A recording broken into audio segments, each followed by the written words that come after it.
Have you ever looked at the ruins of your life, the business you built, the home you cherished, the future you meticulously planned, and known it all crumble because you trusted someone too much? Not just trusted, but blindly trusted, ignoring that nagging voice, those little red flags waving frantically on the periphery.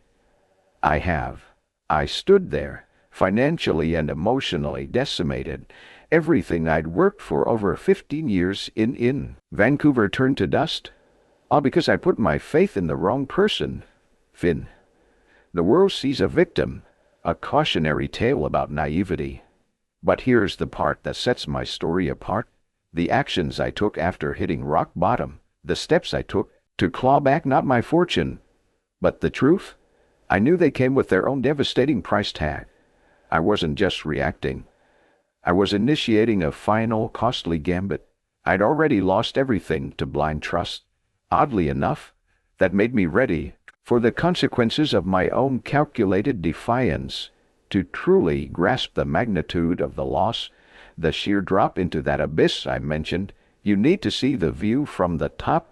The seemingly solid structure I'd meticulously built over 15 years, unaware it rested entirely on quicksand. My life in Vancouver wasn't just comfortable, it felt earned, vibrant, secure, catalyst, creative.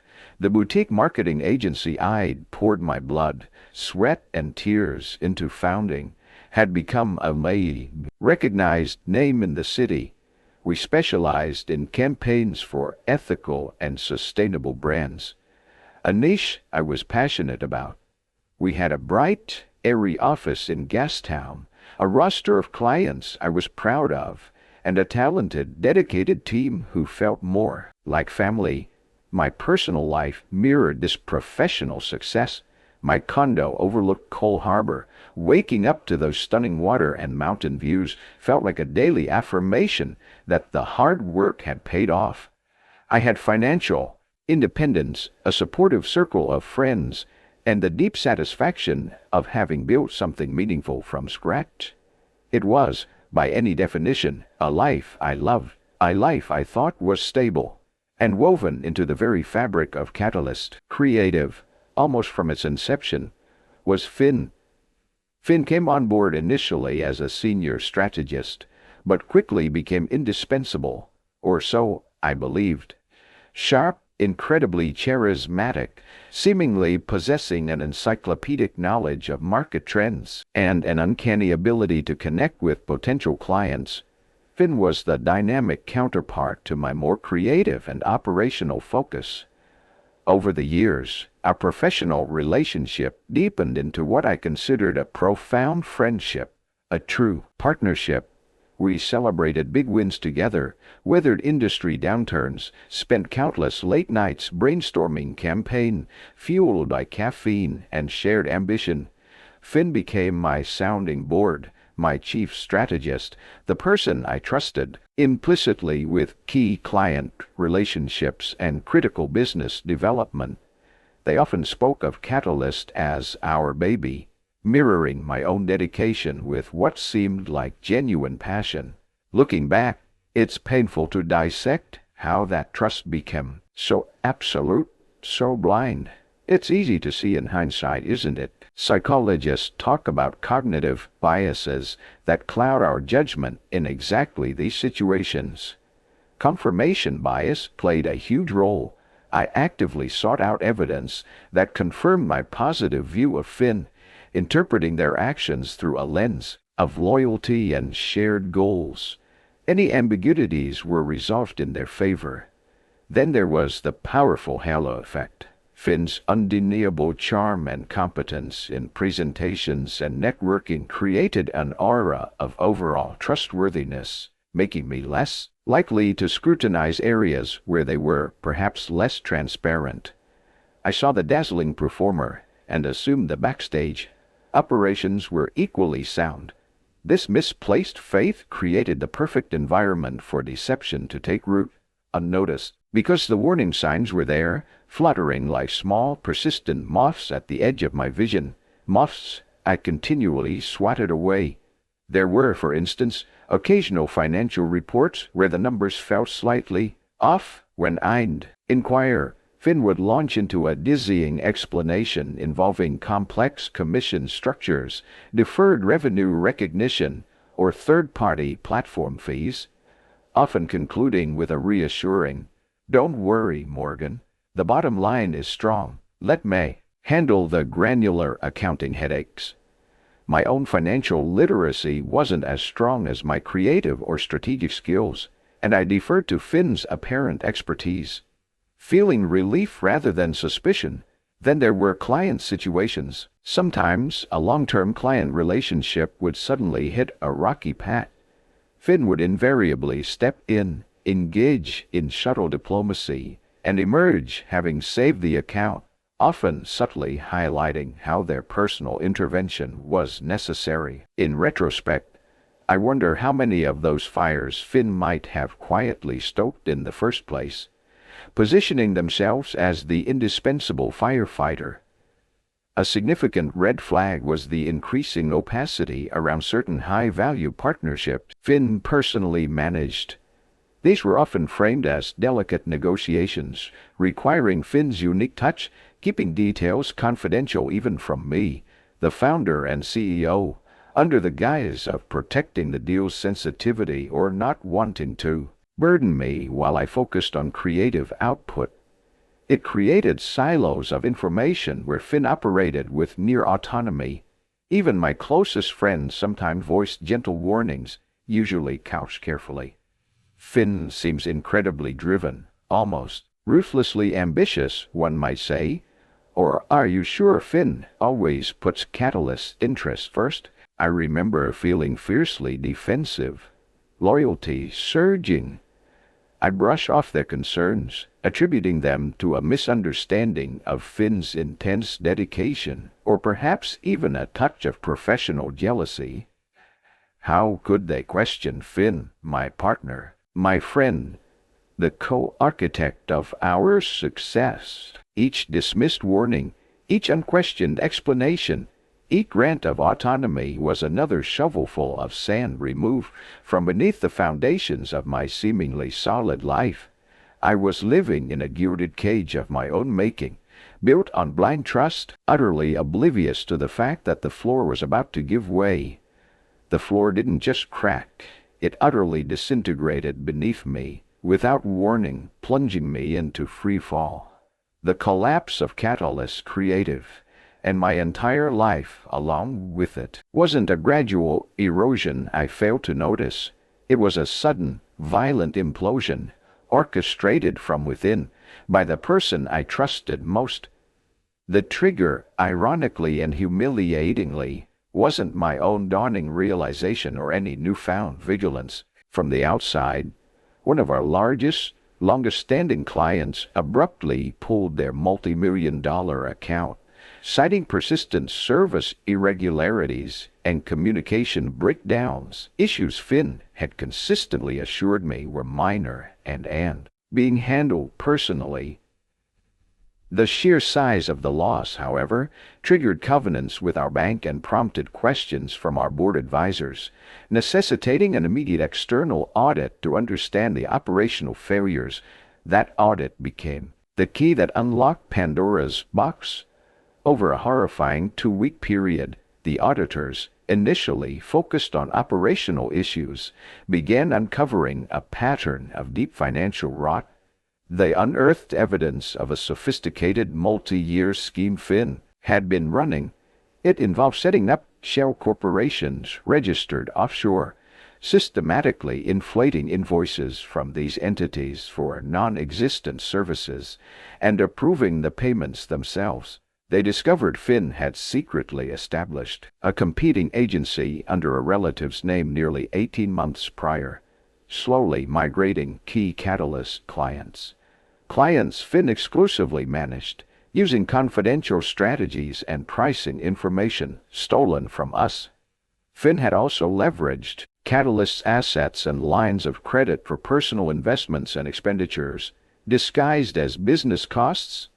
It was a betrayal breathtaking in its scope and meticulous planning, When I, armed with the auditor's preliminary, undeniable findings, finally confronted Finn, there was no dramatic confession, no flicker of remorse. Instead, I faced a masterclass in deflection and gaslighting. Finn feigned outrage at the accusations, attempted to discredit the auditors, and then, chillingly, tried to shift the blame onto me. "Well, Morgan, might be if you'd been more involved in the financial side instead of just the creative vision. These so-called irregularities wouldn't have happened," I'd stated, voice dripping with false concern. It was a final, venomous twist of the knife. Before the auditors could finalize their report or legal action could be initiated based on their findings, Finn executed their exit strategy. They utilized their remaining executive access I had blindly granted to drain the last accessible funds from Catalyst operating accounts, wipe key servers clean of incriminating internal communications, though the auditors had fortunately already secured backups, and vanished. No resignation, no forwarding address, just gone, leaving me holding the smoking ruins. The fallout was catastrophic and terrifyingly swift. News of the scandal, Finn's disappearance, and the financial irregularities spread like wildfire through the Vancouver business community. The client who triggered the audit was just the first domino. Within days, other major clients, spooked by the instability and Finn's likely poisoning of the well, suspended or canceled their contracts. Revenue evaporated overnight, with the operating accounts emptied and lines of credit frozen, making payroll for my loyal team became impossible. Talented employees I considered family were forced to find other work, bills piled up, rent, software licenses, with no way to pay them. Catalyst Creative, my pride and joy, the vibrant agency built over 15 years, was forced into a humiliating, swift bankruptcy. But the nightmare didn't end with the company's collapse. Early, optimistic days of building Catalyst, eager to secure leases and loans, I had signed personal guarantees, a common practice for small business owners, but one that now became my personal anchor, dragging me down. With the company bankrupt and unable to cover its debts, those guarantees were called in. My personal savings, painstakingly accumulated, were wiped out first. Then went my investment portfolio. Finally, the condo overlooking Coal Harbor, my sanctuary, the symbol of my success, was liquidated in a forced sale to satisfy the remaining creditors. I literally lost everything. Standing in my empty apartment, packing the few belongings that remained into boxes, facing eviction. That was rock bottom. It wasn't just the loss of money or possessions. It was the loss of identity, the crushing weight of failure, the public shame, and the horrifying realization that my own blind trust had handed Finn the tools to orchestrate my complete destruction. Cruelest part. Finn was gone, likely enjoying their ill-gotten gains somewhere far away, while the initial legal advice suggested pursuing them across international borders would be a long, complex, and prohibitively expensive process for someone who now had absolutely nothing. I felt utterly broken, powerless, and entirely alone in the wreckage, sitting alone in that sparsely furnished temporary rental, surrounded by the few boxes that constituted my remaining possessions. Something fundamentally shifted inside me. The initial paralysis of grief and shock began to recede, replaced not by hope, but by a chillingly clear, cold resolve.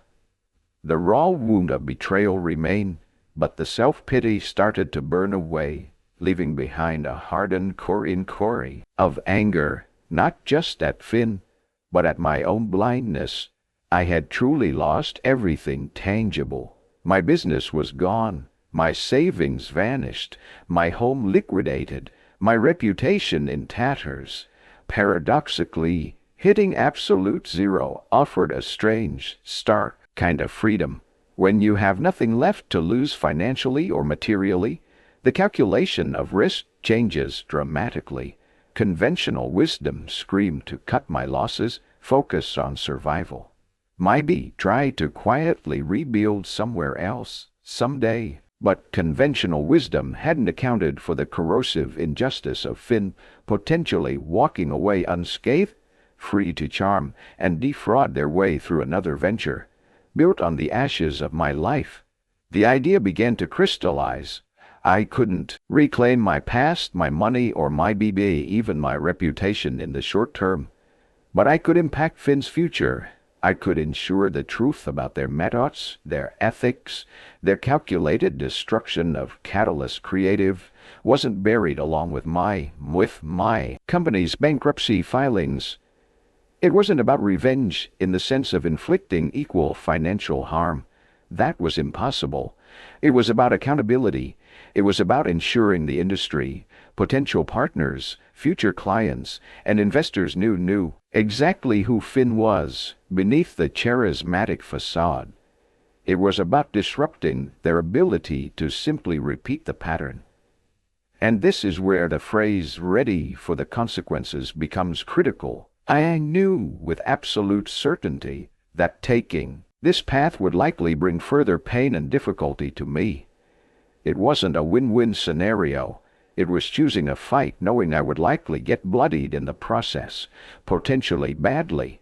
My plan formed around the only asset I had left: information, deep institutional knowledge of Catalyst's operations, Finn's specific methods over the years, copies of certain old internal communication Finn likely assumed were lost, and off-the-record corroboration I could potentially gather from former employees or clients who also felt burned, even if they wouldn't go public. The strategy was simple in concept, dangerous in execution.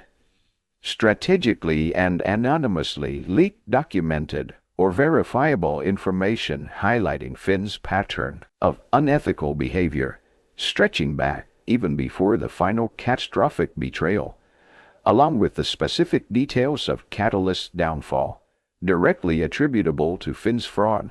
The targets would be carefully selected: influential industry, journalists, specific venture capital firms Finn might approach, perhaps even regulatory bodies, if the evidence warranted it.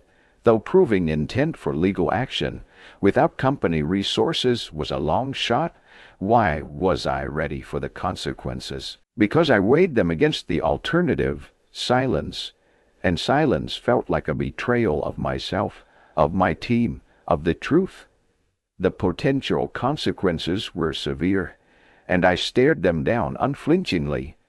First, defamation lawsuits. Even if the information leaked was truthful, Finn was likely litigious and could tie me up in legal battles I absolutely could not afford, potentially leading to further financial ruin or even judgments against my future earnings, however meager. Second, further reputational damage.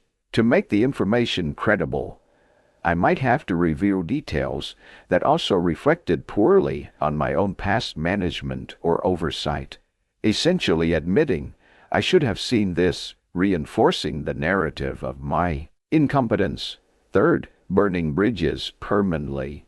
This kind of aggressive tactic, even against a deserving target, could make me radioactive in the industry, ensuring no established firm would touch me again. Fourth, provoking retaliation. Finn was ruthless.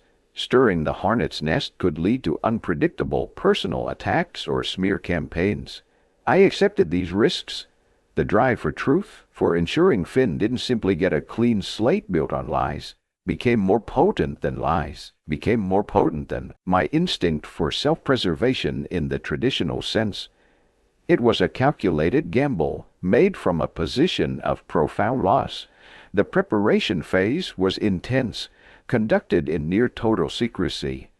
I spent weeks digging through old personal hard-earned drives, piecing together timelines, cross-referencing old emails I'd archived personally. I cautiously reached out to a couple of trusted former colleagues, speaking in hypotheticals, gathering small pieces of corroborating information without revealing my full intent. I researched secure, anonymous communication methods, understanding the risks of being traced. I drafted concise, fact-based summaries, stripping out emotion, focusing on verifiable details, linking them where possible to public records or events. Each step felt like walking further out onto a crumbling ledge, knowing there was no turning back. This wasn't just reacting to loss anymore. It was consciously choosing a path defined by confrontation and consequence. It was the point of no return, and I was ready to take the final step. Executing the plan felt less like a bang and more like pushing a domino, knowing it would trigger a complex, potentially chaotic chain reaction, sending those encrypted packages of information out into the digital ether to the carefully selected journalists, industry analysts, and whispered sources within investment circles was the final step off the ledge. Then I could only wait and watch, braced for whatever came next. The fallout wasn't instantaneous like a bomb blast, but more like a slow-burning fire. Whispers turned into articles questioning Finn's meteoric rise with their new venture. A couple of investigative pieces in narrated publications connected dots back to the catalyst collapse, raising ethical flags. Crucially, I heard through the grapevine that at least 2 major funding deals Finn had been courting stalled indefinitely, citing due diligence concerns. Momentum was undeniably checked, their path significantly complicated, their reputation, once Teflon-coated, now carried a permanent question mark. And the consequences for me, they arrived exactly as anticipated. Cease and desist letters filled with legal threats landed from Finn's lawyers, causing immense stress and requiring expensive consultations I could barely afford, even though they ultimately couldn't pin Finn for leaked directly on me. Certain former colleagues grew distant, uncomfortable being associated with such overt conflict. My own professional reputation took the expected hits. Whispers about my poor judgment in trusting Finn, compounded by the perception of me as someone willing to engage in scorched earth tactics. Rebuilding my career has been, and continues to be, a slow, difficult climb, largely outside the mainstream industry circles I once moved in. So, the inevitable question, was it worth the cost? There's no simple answer. There was no triumphant public vindication, no restoration of my lost fortune. But there was a grim, quiet satisfaction in knowing that the truth was no longer buried, that Finn's path wasn't entirely consequence-free, that their carefully constructed narrative had been irrevocably fractured. The gnawing sense of injustice lessened, replaced by the stark reality of the price paid for accountability. Being ready for the consequences didn't magically negate their sting, but it framed them as part of a conscious choice, an assertion of agency in the face of utter powerlessness. I learned that trust, once shattered, might never be fully restored, or at least it must be earned with rigorous skepticism, and I learned that resilience isn't always about bouncing back to where you were. Sometimes it's about finding a different way forward, scarred but standing. My life now is smaller, quieter, but it's built on the bedrock of truth, however harsh. If you've ever had to weigh the cost of speaking truth to power, or faced a crossroads where the right path came with significant personal risk, perhaps you understand the complexities. Hit like if you believe that sometimes accountability matters more than personal comfort. Subscribe for more stories that don't shy away from the difficult choices.